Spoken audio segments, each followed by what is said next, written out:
Dan Allah jadikan di antara mereka, laki-laki dan wanita ini, suami istri ini, mawaddah warahmah.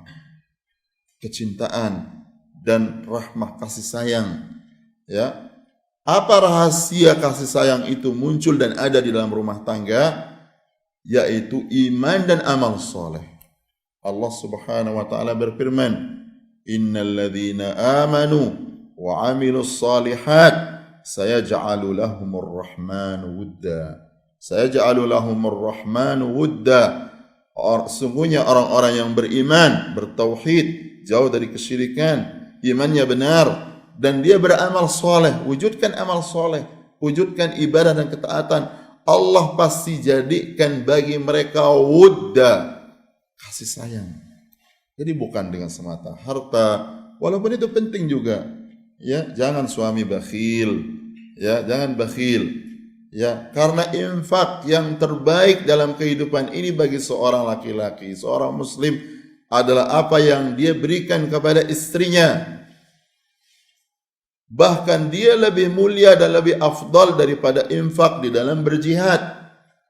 Daripada apa yang kita berikan kepada anak yatim, orang fakir. Rasulullah SAW bersabda, dinarun anfaqtahu fi sabilillah wa dinarun anfaqtahu ala yatim wa dinarun anfaqtahu ala miskin wa dinarun anfaqtahu ala ahlik khairuha ma anfaqtahu ala ahlik. Atau kama qala sallallahu alaihi wasallam.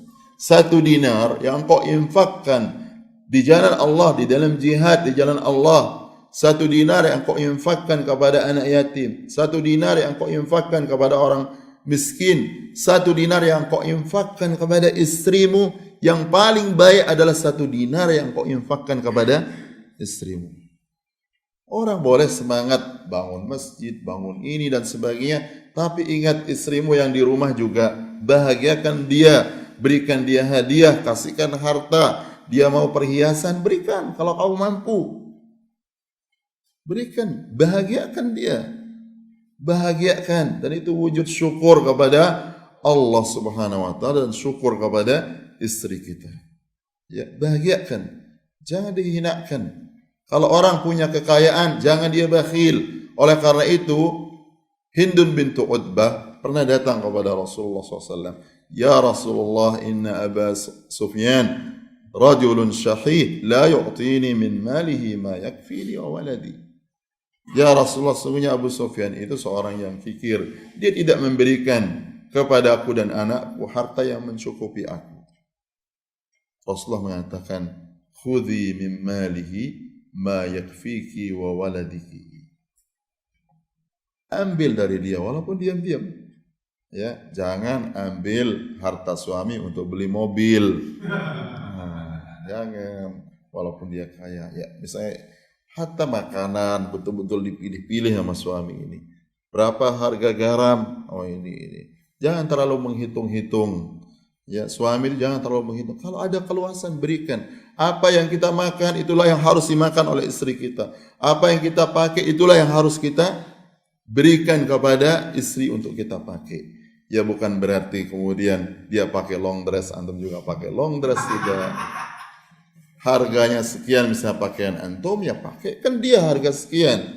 Dan itu bentuk kemuliaan kita kepada istri. Ya. Jadi ini lihat gambaran. Dan Rasulullah SAW menerima pengaduan Hindun bintu Utbah ini tentang suaminya dia. Padahal ini kan ghibah. Ini termasuk ghibah yang dibolehkan. Tapi juga jangan para istri itu banyak mengeluh. Ya, cerita sama ustaz, suami saya begini. Mengeluhlah kepada Allah Subhanahu wa taala. Ya, mengeluhlah. Kalau ini sahabat, dia bercerita kepada Nabi karena Nabi akan menghukumi apa sikap yang baik yang dia harus lakukan. Dan itu pun dalam kondisi yang memang dia butuhkan. Ya. Nah, kalau dia seperti itu, suami nasihati dulu, kasih tahu, bang saya belum cukup nih makanan untuk anak-anak, untuk kita perlu tambahan ini. Ya, bisa dibicarakan. Jangan dulu langsung di sosmed bikin status suamiku memang kikir. Aduh. Ya, akhirnya nanti suaminya tidak laku lagi itu. Musibah itu.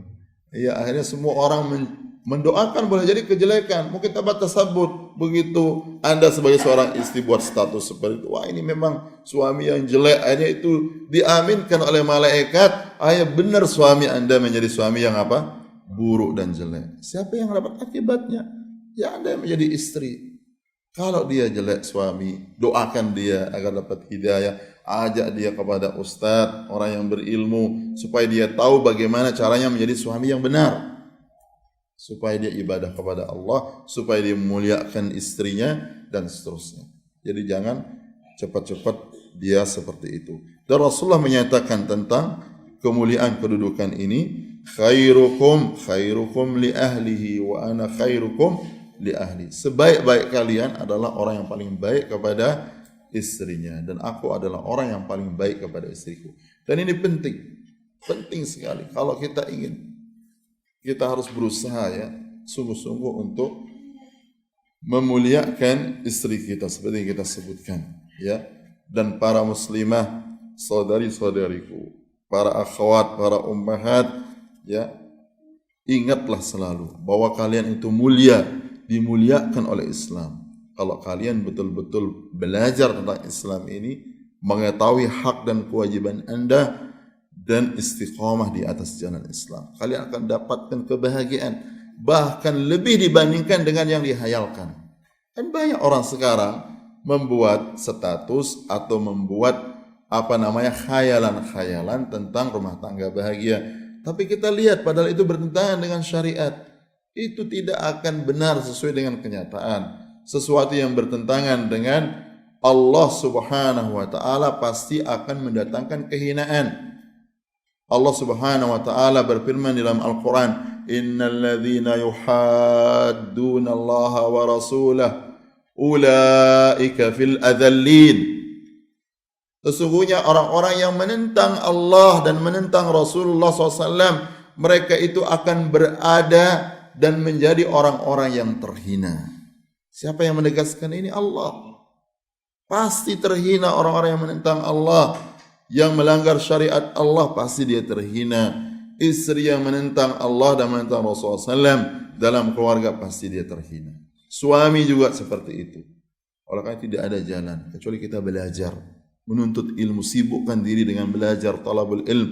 Istri kalau ingin bahagia, maka belajar supaya dia tahu kewajibannya dalam akidah, dalam ibadah, kewajibannya sebagai seorang istri, apa hak-haknya terhadap suami, supaya dia tidak melewatinya atau melewati batas yang ditetapkan oleh Allah Subhanahu wa ta'ala.